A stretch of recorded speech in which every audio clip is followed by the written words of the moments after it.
Welcome to Two Keys in a Pod. I'm Shanteona Keys. And usually you would hear my sister go, and I'm Andreona Keys. That's not going to happen this week because it's just me this week.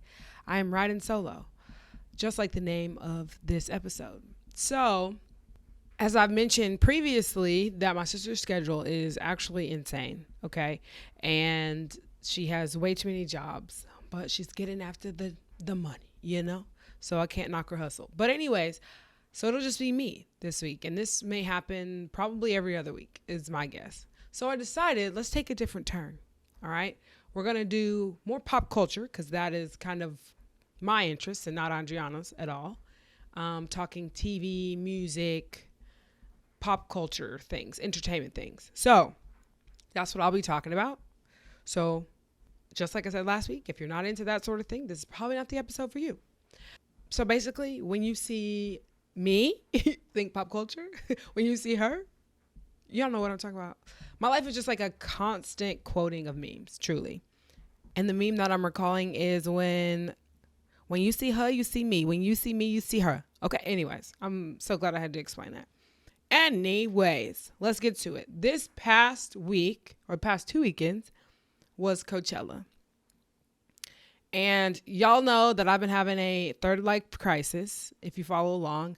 And I've been, going to festivals on one of my before 30 things, which, by the way, is definitely not going to happen before 30. But I think that if I plan it before 30, then it somehow counts. Okay. So I'll get back to you on that. But Coachella has become like this social media frenzy. Okay. So I did a few recaps of Coachella, but here's the highlights for me. All right. Rosalia, next level. I've seen her on award shows because I love award shows. I saw her perform a couple of times, maybe in the last 2 years. She was fabulous then. Okay. But this was something different. She was doing something the girlies are not doing anymore. Choreo, vocals, showmanship. It was all the things. So I thoroughly enjoyed both of her performances. I watched both of them on the live stream that they do. Not live because nobody's staying up that late, but wake up the next morning and then you go look at it on YouTube. Now, I was also consuming a lot of content from TikTok about the outfits people were wearing, how people prepared to come to the festival and watching vloggers show the ins and out. Shout out to Monet McMichael. She did a really good job of showing Camp Poosh and her experience there. Now, obviously that is not everybody's experience, but it was cool to kind of watch along to see how it is when you're not grinding it out in the desert in a tent with your friends, getting dehydrated. And I don't know if I would love to go to Coachella or not. I mean, I think it would be fun.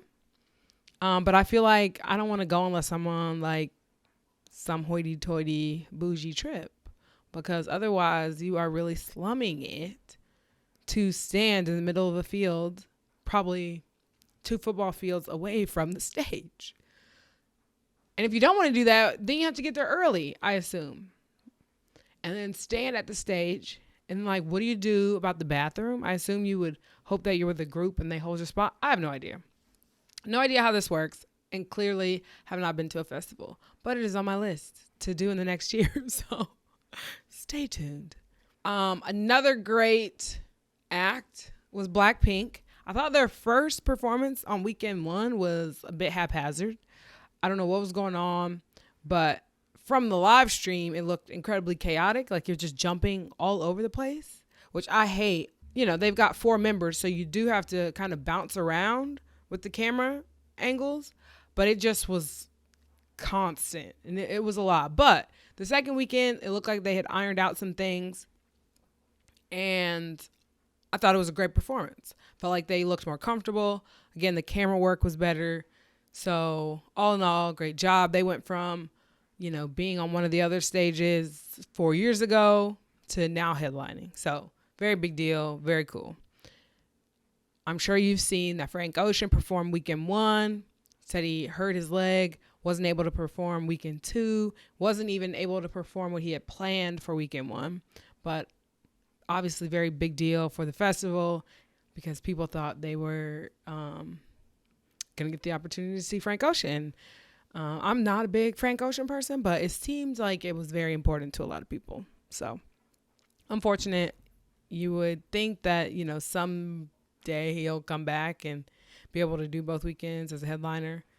But yeah, those were my thoughts from Coachella. Felt like there were some cute-ish outfits. Like nobody was over the top. It looks like people have gone to a more laid back look, and that's because the celebrities have gone to a more laid back look. But I also think it's like important that people do the most when they're there. I think we've like watched all these vlogs for years at Coachella, and now everybody thinks it's not cool to like care, but I think it's cool. And it's cool to see people do the most and wear the least at Coachella. Anyway, okay, so that was Coachella.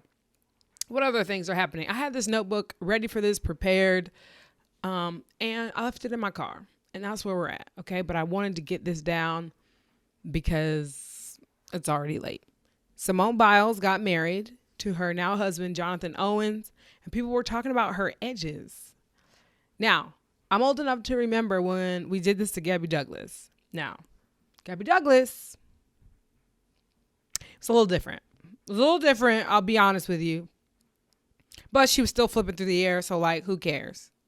Well, black people care, I guess. But it was just too much back then. But like, people really came for this woman on her wedding photos.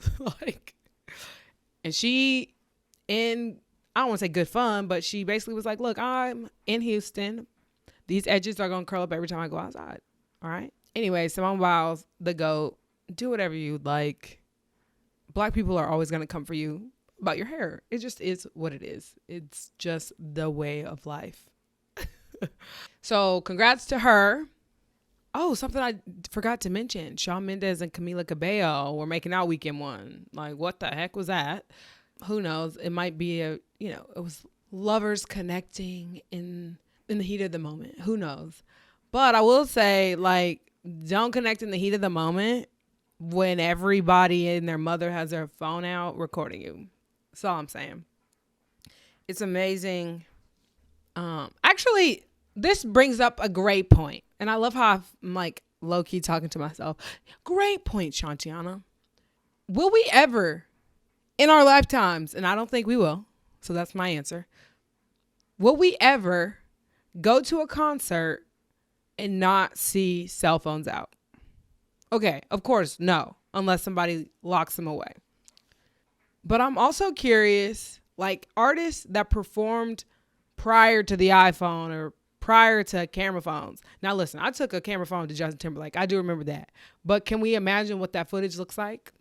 It's probably just like a dancing blob in a silver suit dancing across the stage. It was a fabulous time, but you know what I'm saying? But I wonder, artists who know life prior to the cell phone, the iPhone, what was it like performing then and seeing and connecting with the audience versus what it is like to perform with literally thousands of phones just out. And, people are like, got it out to the side. Some people have it in front of their face. It's just like, you can't go to a concert and not see thousands of screens in front of your face as someone who's going to a concert. So I can't imagine what it's like to be an artist and only seeing cell phones and maybe not eyes and not being able to connect with people. So I'm curious. I need somebody, get some celebrities to answer this question, okay? What was it like pre-iPhone to perform, and what is the difference now? I'd be curious. We have gone off on a tangent. I honestly couldn't tell you much about the NBA playoffs, so we'll leave that for Andreona to talk about when she comes back. Pop culture-wise, goodness, I'm actually all over the place because I forgot that Zendaya came out with Labyrinth, not as a headliner, but I think they were on the Sahara stage. And yeah, she came out. It's her first performance in 7 years. And yeah, she held it down. Like, obviously nothing spectacular, but the crowd was like going crazy because obviously it's Zendaya. All right, fire. So good on them. All right, I'm now remembering what I wrote down. And it was a deeper topic. Again, I'm not sure what I thought the format of this podcast was going to be today. I guess I thought I was going to, hit some fun-loving pop culture things, maybe teach you a lesson through my third life crisis and reading The Alchemist. But bottom line, I'm reading The Alchemist. I'm getting older, and it is rocking me, okay? I've made a bucket list of sorts, and reading The Alchemist, and I've read it before, or I've listened to it before. This time I've decided to digest it by actually reading it in paper in hand, which is not my preferred method. Again, I like to listen to audiobooks riding in the car. That's kind of my thing, commuting to work. But anyway, I'm reading it now, and I'm not sure why I have such a problem aging. It's always kind of been a thing. I mean, like, even when I turned like 18, like, very strange, like, feeling of that life is kind of speeding by. And I've been painfully aware of that, I feel like, for a lot of my life. And also you mix that with a high achieving personality, and then not like high achieving, like characteristic. Okay.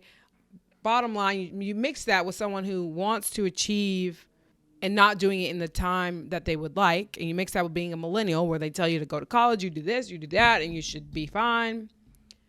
Mix that with someone who has always been creative and wanted to do the media space, and that just being a difficult space to be in. You put all those things together, and you've got my third life crisis. It's really what you have. And what I'm learning is, there is no timeline. All the cliches, right?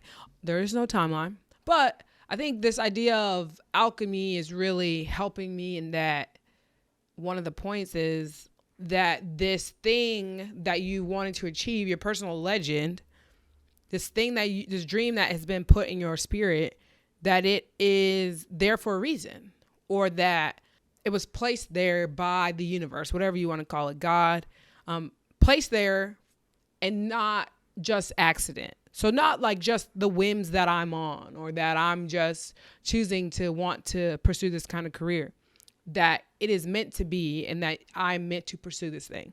So I think that has helped me a lot lately in not overthinking it, or again, reading this book, wanting to pursue my personal legend and why it is valuable and why I want to do it.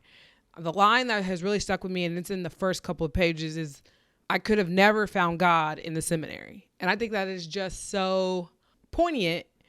And it's because in the obvious place that you're supposed to find God, he would not have been able to see him there. He could have known the scriptures, done the praying, done the meditating, found the community, or found the teachers, whatever it was. And he could have never seen the beauty of God or the universe.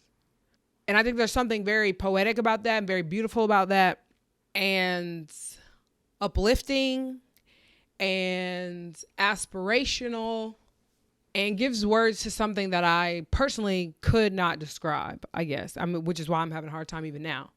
But I am having a good time reading it. I'm hoping to have a little more clarity after the fact. But if you are somebody who has always had a Peter Pan-like spirit, and I hate to say that because, it's giving Taylor Swift, you know what I'm saying? I'm kidding. No, she's doing great. She's found a way to live her life youthfully, past when people would deem it youthful, I guess. And I'm only a few years younger than her, so let's be for real. I think I'm just somebody who's afraid to miss the wonder of it all that kids have, that it's kind of beaten out of you with a 9-to-5, which been there, babe. But I guess I'm just trying to find the balance of that. And again, not feeling like I'm too late for pursuing my dreams. Because I know in reality I'm not. And I know if you talk to older people, they're like, oh, 30 is so young. But, you see a lot of who you see succeeding in this space is younger people. So I think that kind of deters people. But anyway, all that being said, I'm working through it. Aging is just a natural process. and like what actual privilege it is to age. Some people do not get to reach this age that I'm at and would kill to be able to do so. So, there's got to be the positives in that as well. But I will update you on how the crisis is moving along in later episodes. But it's been a great episode. I'm keeping it short, like I said, because one, you don't want to hear me ramble on and on and on. This is just, frankly, a stream of consciousness in a lot of ways. But we will get back to sports when Andreona is back, and that should be soon. All right. So this has been 2 Keys in the Pod, and I'm Shanteona Keys, and I'll see you next time.